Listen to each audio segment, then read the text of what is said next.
কিছু কিছু প্রেম কাহিনী পদ্মাতেই শুরু হয়, পদ্মাতেই শেষ হয়ে যায়, কিন্তু কিছু গল্প মানুষের মনে এমন ভাবে জায়গা করে নেয় যা ভোলা সম্ভব নয়। একজোড়া আকুল হাত আর একে অপরকে পাওয়া সেই তীব্র হাহাকার যা কোনো বাধা বা সীমানাকেই মানে না। ট্রেনের দরজায় দাঁড়িয়ে থাকা রাজ আর সিমরানের চোখে জল নিয়ে তার জীবনের ধ্রুবতারার দিকে ছুটে চলা, এসব কি কেবল অভিনয় ছিল, নাকি এর পেছনে লুকিয়ে আছে এক অনন্য বাস্তবতা? আজ 30 বছর পরে এসেও কেন আমরা যখনই রাজ আর সিমরানের নাম শুনি আমাদের হৃদয়ে এক অদ্ভুত শিহরণ জেগে ওঠে। আসসালামু আলাইকুম, আমি আকিব। আজকে আমরা কথা বলবো দিলওয়ালে দুলহানিয়া লে যায়েঙ্গে মুভিটার বিহাইন্ড দ্য সিনস বা পর্দার পেছনের কিছু অজানা গল্প নিয়ে। এই সিনেমাটি আমাদের যতটা আনন্দ দিয়েছে, এর পেছনের গল্পগুলো কিন্তু ছিল ততটাই চ্যালেঞ্জিং।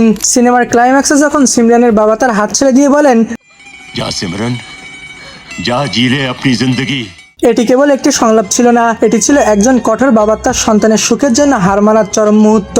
শুরুতে পরিচালক আদিত্য চোপড়া এই দৃশ্যটি নিয়ে একটু দ্বিধায় ছিলেন, কিন্তু অমরিশ পুরীর গম্ভীর কণ্ঠ আর কাজলের চোখের জল যখন একসাথে মিলে গেল, তখন তৈরি হলো এক অবিস্মরণীয় ইতিহাস।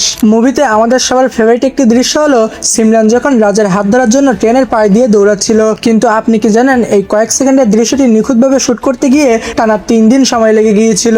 আরো একটি মজার বিষয় হলো, এই একই দৃশ্য আমরা 2013 সালে চেন্নাই এক্সপ্রেস সিনেমাতেও দেখতে পাই, যেখানে দীপিকা পাডুকোন ট্রেনের পায়ে দিয়ে দৌড়ে যাচ্ছিলেন শাহরুখ খানের হাত ধরার জন্য। কিন্তু 90-এর দশকে কাজল আর শাহরুখের সেই দৃশ্যটি মানুষের মনে এতটাই জায়গা করে নিয়েছিল যে দীপিকা আর শাহরুখের সেই দৃশ্যটি ততটা আবেগ তৈরি করতে পারেনি। কারণ দিলওয়ালে দুলহানিয়া লে যায়েঙ্গে এই দৃশ্যটিতে কেবল অভিনয় ছিল না, ছিল একরাশ ভালোবাসা। এই মুভিটির শুটিং এর সময় কাজল কিন্তু প্রচুর ইয়ার্কি মারতো, তা আপনারা স্ক্রিনে অলরেডি দেখতেই পাচ্ছেন। কিন্তু যখনই শুটিং শুরু হতো তাকে একদম সিরিয়াস মুডে পাওয়া যেত।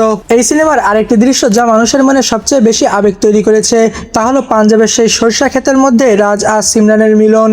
तुझे देखा तो ये जाना सनम, प्यार होता है दीवाना सनम।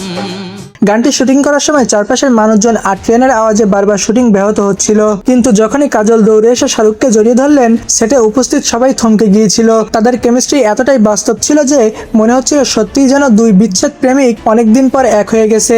বর্তমান যুগে যেসব রোমান্টিক সিনেমা আসে সেখানে বড় বড় সেট আর ভিএফএক্স ব্যবহার করা হয়, তাই ওইসব সিনেমার মধ্যে অতটা আবেগ আর ভালোবাসা খুঁজে পাওয়া যায় না। আজকের ভিডিও এই পর্যন্তই। ভিডিওটা ভালো লাগলে লাইক সাবস্ক্রাইব করে দিও। আর আপনার কাছে দিলওয়ালে দুলহানিয়া লে যায়েঙ্গে মুভির কোন দৃশ্যটি সবচেয়ে বেশি ভালো লেগেছে কমেন্টে জানাবেন।